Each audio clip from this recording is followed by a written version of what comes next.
ఒక రాజ్యం మొత్తం నిరాశలో మునిగిపోయినప్పుడు ఆశ అనే చిన్న మాటను కూడా ఎలా చేరువేయగలం? అది ఆ ఆశాకిరణం శత్రువుల కోట మధ్యలో చిక్కుకుపోయినప్పుడు. ఈరోజు మనం అలాంటి ఒక అద్భుతమైన ఘట్టం గురించి మాట్లాడుకుందాం. ఒక పెద్ద బాధ్యతను మోస్తూ నిరాశలో ఆశను వెలిగించిన కథ ఇది.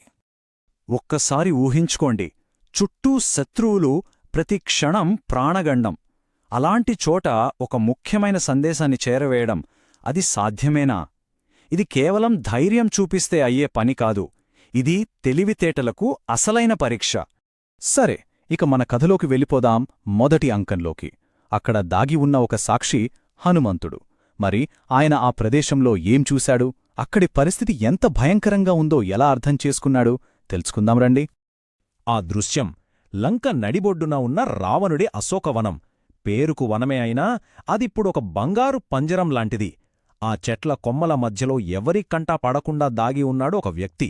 అతనే హనుమంతుడు. అతని భుజాలపై ఉంది మామూలు భారం కాదు, ఒక రాజ్యం భవిష్యత్తే అతని చేతుల్లో ఉంది. ఇంతకీ ఆ చెట్లపైనుంచి ఆయన ఎవర్ని చూస్తున్నాడు? బందీగా చిక్కిన ఒక రాకుమారిని, ఆమె సీత. చుట్టూ రాక్షస స్త్రీల కాపలా.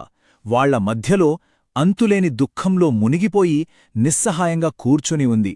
ఆమె ముఖంలో వేదన చూస్తే చాలు, అక్కడ ఆశానే మాటకు చోటే లేదనిపిస్తుంది.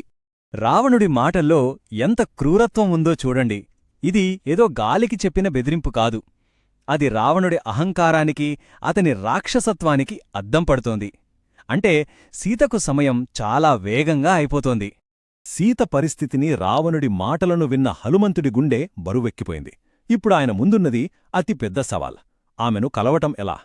తాను శత్రువు పంపిన మాయావి కాదని, రాముడి దూతనని ఎలా నమ్మించాలి? ఒక్క చిన్న పొరపాటు జరిగినా, ఒక్క అడుగు తప్పుగా వేసినా మొత్తం మిషనే ఫెయిలవుతుంది. అంతకంటే ముఖ్యంగా సీత ప్రాణాలకే ముప్పొస్తుంది. సరిగ్గా ఇక్కడే హనుమంతుడు తన అపారమైన బలాన్ని కాకుండా తన అమోఘమైన తెలివిని వాడాలని నిర్ణయించుకున్నాడు. ఇక మన కథ రెండో అంకంలోకి అడుగుపెడుతోంది. ఆయన ప్లాన్లో ఉన్న తెలివిని చూడండి. డైరెక్ట్గా ఆమె ముందుకు వెళ్లలేదు. ఆమెను భయపెట్టాలని అస్సలనుకోలేదు. అందుకే చెట్టుమీదనే ఉండి నెమ్మదిగా, ఎంతో మధురంగా రాముడి కథను పాడటం మొదలుపెట్టాడు. ఎందుకంటే అది రాముడి కథ అంటే ఆమెకు బాగా తెలిసిన కథ. నమ్మకాన్ని గెలుచుకోడానికి ఇంతకంటే అద్భుతమైన మార్గం ఉంటుందా? ఇక ఆశ లేదు అనుకుంటున్న సీతకు ఉన్నట్టుండి రాముడి కథ వినిపించింది.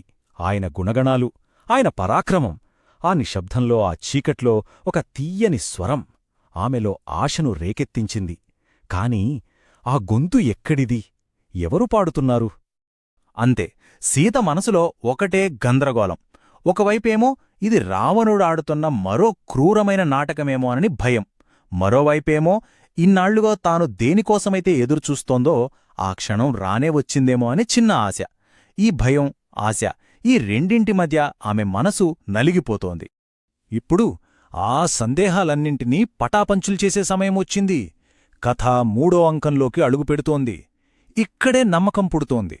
సీత మనసులోని సందిగ్ధాన్ని హనుమంతుడు గ్రహించాడు. నెమ్మదిగా చెట్టుదిగి ఆమె ముందు నిలబడ్డాడు. ఇక మాటలతో పనిలేదు.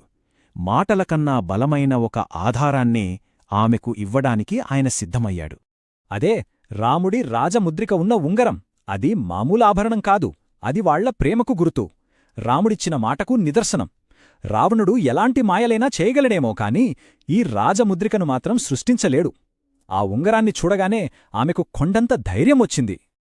ఆ ఉంగరాన్ని చూసిన ఆ ఒక్క క్షణం సీత కళ్లల్లోంచి ఆనందభాష్పాలు ఆగలేదు. ఇన్ని నెలల నిరీక్షణ, ఇన్ని నెలల వేదన అంతా ఒక్కసారిగా మాయమైపోయింది. రాముడు తనను మర్చిపోలేదు, తనకోసం వస్తున్నాడు అనే నమ్మకం కుదిరింది. ఆశ అనేది ఇకపై కేవలం ఒక ఊహ కాదు, అది ఇప్పుడు ఆమె చేతిలో ఉన్న నిజం. అయితే ఇక్కడ మనందరికీ ఒక ప్రశ్న వస్తోంది. హనుమంతుడు మహాశక్తిమంతుడు కదా, ఆయన సీతను తన భుజాలపై ఎక్కించుకొని అక్కడి నుండి క్షణాల్లో తీసుకుపోగలడు. మరి ఆమె ఎందుకు వెళ్లలేదు? ఆమె చెప్పిన ఈ సమాధానంలోనే ఆమె వివేకం, ధైర్యం మనకు కనిపిస్తాయి. ఆమె ఏమందంటే, రావణుడు తనను అపహరించి రావుడి గౌరవాన్ని దెబ్బతీశాడు. కాబట్టి రావణుణ్ణి యుద్ధంలో ఓడించి తనను విడిపించే కీర్తి ఒక్క రాముడికే చెందాలి.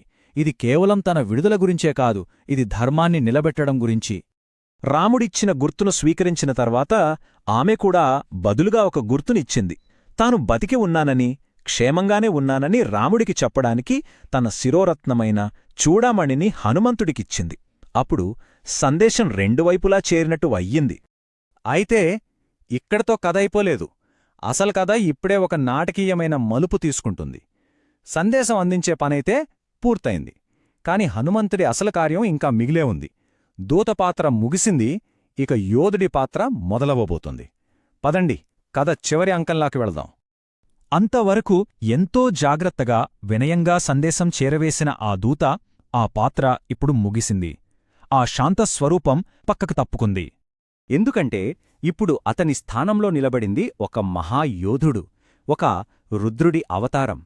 సీతకు ఆశను, నమ్మకాన్నిచ్చిన అదే హనుమంతుడు ఇప్పుడు రావణుడికి భయాన్ని పరిచయం చేయబోతున్నాడు. ఆయన కొత్త లక్ష్యం కేవలం తిరిగి వెళ్ళిపోవడం కాదు, శత్రువు బలమేంటో అంచనా వేయాలి. రాముడు వస్తున్నాడని గట్టిగా హెచ్చరించాలి. అన్నిటికన్నా ముఖ్యంగా లంక గుండెల్లో భయమనే నిప్పును రగిలించాలి. అందుకే తిరిగి వెళ్లే ముందు రావణుడికి ఒక చిన్న శాంపిల్ చూపించాలని నిర్ణయించుకున్నాడు. సీతను బంధించి ఉంచిన అదే అశోకవనాన్ని నాశనం చేసి యుద్ధం ఇప్పటికే మొదలైంది అని రావణుడికి ఒక క్లియర్ మెసేజ్ పంపాలనుకున్నాడు. చూడండి, సీతకు ఆశనిచ్చిన ఒక చిన్న నిప్పురవ్వే ఇప్పుడు లంకను కాల్చివేసే పెద్ద అగ్నిజ్వాలగా మారబోతోంది. మరిప్పుడు మనముందున్న ప్రశ్న ఒక్కటే: శత్రువు కోటలో ఒక్క యోధుడు రగిల్చిన ఆ నిప్పు ఎంతటి గందరగోళాన్ని సృష్టించగలదు? రాముడి రాకకు అది దారిని ఎలా సిద్ధం చేస్తోంది?